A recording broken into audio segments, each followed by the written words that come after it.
Hello दोस्तों, मेरा नाम है विजय और आप देख रहे हो पॉलिटिकल स्टडी। दोस्तों, आज हम इस वीडियो में करने वाले हैं भौतिक विज्ञान के टॉप 25 क्वेश्चन। और ये हमारा सेट 6 है, ठीक है। सेट 5 तक हमने पहले कर रखा है, अगर आपने नहीं देखा तो प्लेलिस्ट में जाके देख लीजिएगा। और ये हम 25 इंपॉर्टेंट क्वेश्चन करेंगे और ये आपके एग्जाम में बार बार रिपीटेड क्वेश्चन है, ठीक है। तो चलिए आज का क्वेश्चन देख लेते हैं। पहला क्वेश्चन देखिएगा, आपकी स्क्रीन पे है, देखिएगा। विद्युत प्रेस का आविष्कार किसने किया था? तो आपको पता होना चाहिए कि विद्युत प्रेस का आविष्कार किसने किया था। तो हेनरी सीले ने किया था विद्युत प्रेस का आविष्कार। दूसरा क्वेश्चन देखेंगे, प्रेशर कुकर में खाना जल्दी पक जाता है क्योंकि? तो प्रेशर कुकर में खाना जल्दी इसलिए पक जाता है क्योंकि उसके अंदर जो दाब अधिक होता है, इसलिए प्रेशर कुकर में खाना जल्दी पक जाता है। तीसरा क्वेश्चन देखेंगे, दाब बढ़ने पर जल का क्वथनांक क्या होगा? तो दाब बढ़ने पर जल का क्वथनांक बढ़ता है, ठीक है। अगला देखेंगे, चौथा नंबर क्वेश्चन, प्रत्येक क्रिया के बराबर व विपरीत दिशा में एक प्रतिक्रिया होती है, यह न्यूटन का कौन सा नियम है? तो यह न्यूटन गति का तीसरा नियम है, ठीक है। अगला देखेंगे, पांचवा नंबर क्वेश्चन, तांबा यानी कॉपर का शत्रु तत्व कौन सा है? तो गंधक जो होता है वो तांबा कॉपर का शत्रु तत्व होता है, ठीक है। अगला देखेंगे, उगते व डूबते समय सूर्य लाल प्रतीत होता है क्योंकि?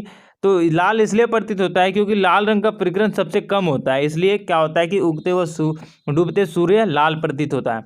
सातवां नंबर क्वेश्चन, निम्नलिखित में से कौन एक आवेश रहित कण है? तो न्यूट्रॉन जो होता है वो आवेश रहित कण होता है, ठीक है। आवेश रहित कण कौन सा होता है? तो न्यूट्रॉन। आठवां नंबर क्वेश्चन, निम्न में से किस रंग का अपवर्तनांक सबसे अधिक होता है? तो बैगनी रंग का जो अपवर्तनांक होता है, ठीक है, वो सबसे अधिक होता है, ठीक है। याद रखने वाली बात है, याद रखिएगा। 9वां नंबर क्वेश्चन देखेंगे, स्वच्छ जल से भरे तालाब की गहराई 3 मीटर प्रतीत होती है, यदि हवा के सापेक्ष जल का अपवर्तनांक 4/3 हो तो तालाब की वास्तविक गहराई क्या होगी? तो तालाब की वास्तविक गहराई कितनी होगी? तो 4 मीटर ही रहेगी, ठीक है, 4 मीटर ही रहेगी। 10वां नंबर क्वेश्चन देखेंगे, लेंस की क्षमता का मात्रक क्या होता है? तो लेंस की क्षमता का मात्रक क्या है? डायप्टर है, ठीक है। अगला देखेंगे 11वां नंबर क्वेश्चन, श्वेत प्रकाश को नली में, ठीक है, श्वेत प्रकाश को नली में किस प्रकार पैदा किया जाता है? तो तंतु को गर्म करके, ठीक है, तंतु को गर्म करके श्वेत प्रकाश की नली को पैदा किया जाता है। 12वां नंबर क्वेश्चन देखेंगे, स्वच्छ जल से भरे तालाब की गहराई 3, ये तो हो गया शायद। अगला देखेंगे 13वां नंबर क्वेश्चन, ट्रांसफार्मर प्रयुक्त होते हैं, तो ट्रांसफार्मर प्रयुक्त होते हैं एसी वोल्टेज का उपचयन या अपचयन करने के लिए। ट्रांसफार्मर का प्रयोग हम क्यों करते हैं? क्योंकि एसी वोल्टेज का उपचयन या अपचयन करने के लिए हम ट्रांसफार्मर का प्रयोग करते हैं।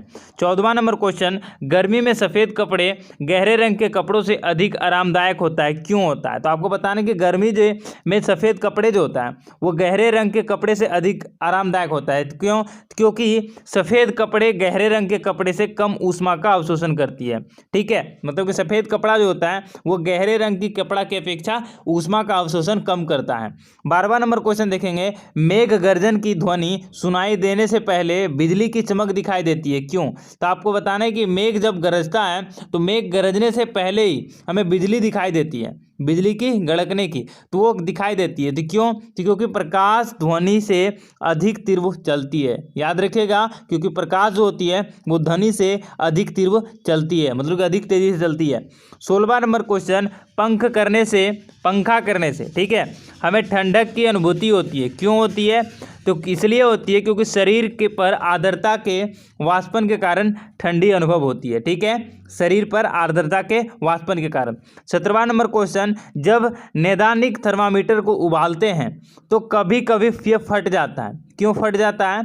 तो क्योंकि नैदानिक थर्मामीटर मानव शरीर के ताप का केवल लघु पारा पढ़ने के लिए आशंकित होने और उच्च दाब के लिए आशंकित नहीं होने के कारण फट जाता है, ठीक है, याद रखिएगा। 18वां नंबर क्वेश्चन देखेंगे, वैद्युत उपकरण पर तभी कार्य करना चाहिए जब वह उचित रूप से भू संकर्पित हो, क्यों? तो आपको बताना है कि वैद्युत उपकरण पर तभी काम क्यों करना चाहिए जब वो अच्छे से भू संकर्पित हो, ठीक है।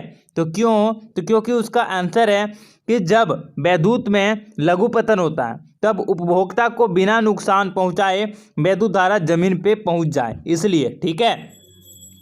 19 नंबर क्वेश्चन देखेंगे, बर्फ जल पर तैरती है, क्यों? तो आपको बताना है कि बर्फ जो होती है वो जल पर क्यों तैरती है? क्यों तैरती है? कि यह जल से हल्की होती है, बर्फ जो होती है वो जल से क्या होती है? हल्की होती है। 20 नंबर क्वेश्चन, जल विद्युत शक्ति स्टेशन ऊष्मीय शक्ति स्टेशन से ज़्यादा पसंद किए जाते हैं, क्यों? तो आपको बताना है कि जल विद्युत शक्ति जो होता है ये इसका स्टेशन से ऊष्मीय शक्ति स्टेशन का ज़्यादा पसंद किए जाते हैं। क्यों? तो क्योंकि वे जो होते हैं ना प्रदूषण उत्पन्न नहीं करते हैं, ठीक है। वे ऊष्मीय शक्ति स्टेशन से अधिक ऊर्जा उत्पन्न करते हैं। वे बहुमूल्य प्राकृतिक संसाधनों को बचाने में मदद करते हैं। इसलिए दोस्तों जल विद्युत शक्ति स्टेशन ऊष्मीय शक्ति स्टेशन से ज़्यादा पसंद किए जाते हैं। 21 नंबर क्वेश्चन देखेंगे, सामान्य वायुमंडल दाब पर जल का क्वथनांक कितना डिग्री सेंटीग्रेड होता है? तो सामान्य वायुमंडल दाब पर जल का क्वथनांक जो होता है वो 100 डिग्री सेंटीग्रेड होता है, ठीक है। 22 नंबर क्वेश्चन, रडार की कार्य प्रणाली निम्न सिद्धांत पर आधारित होती है। तो आपको बताना है कि रडार की कार्य प्रणाली जो होती है वो किस सिद्धांत पर कार्य करती है और आधारित होती है? तो ये रेडियो तरंगों का परावर्तन पर आधारित होती है। 23 नंबर क्वेश्चन, न्यूटन की गति के नियम के अनुसार निम्न में से कौन सा कथन सत्य है? तो द्वितीय नियम से बल की परिभाषा ज्ञात की जा सकती है। तो न्यूटन की गति का दूसरा नियम से हम किसी भी बल की परिभाषा को ज्ञात कर सकते हैं, ठीक है। 24 नंबर क्वेश्चन, किसी पिंड के उस गुणधर्म को क्या कहते हैं जिसे वह सीधी रेखा में विराम या एक समान गति की स्थिति में किसी भी परिवर्तन का विरोध करता है? तो जड़त्व का होता है, ठीक है। वह जड़त्व का नियम होता है, ठीक है। तो जड़त्व का नियम क्या होता है?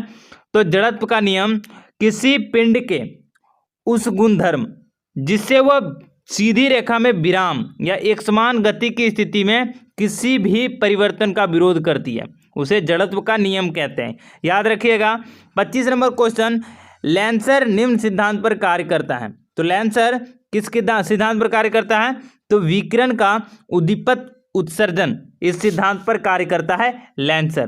तो दोस्तों ये थे हमारे 25 के 25 इंपॉर्टेंट क्वेश्चन। उम्मीद करूंगा आप लोगों को अच्छा लगा होगा ये सेशन। अगर वीडियो अच्छा लगा हो तो प्लीज़ वीडियो को लाइक कर दीजिएगा, अपने दोस्तों भाइयों के साथ वीडियो को शेयर कर दीजिएगा, और जो भी चैनल पर नए हैं चैनल को सब्सक्राइब कर लीजिएगा और बेल आइकन को प्रेस जरूर कर लीजिएगा ताकि आप लोगों को दूसरी वीडियो की नोटिफिकेशन आराम से मिल सके। तो चलिए फिर मिलते हैं दूसरी अपडेट में, तब तक के लिए बाय, टेक केयर, अपना ध्यान रखिएगा। जय हिंद, जय भारत।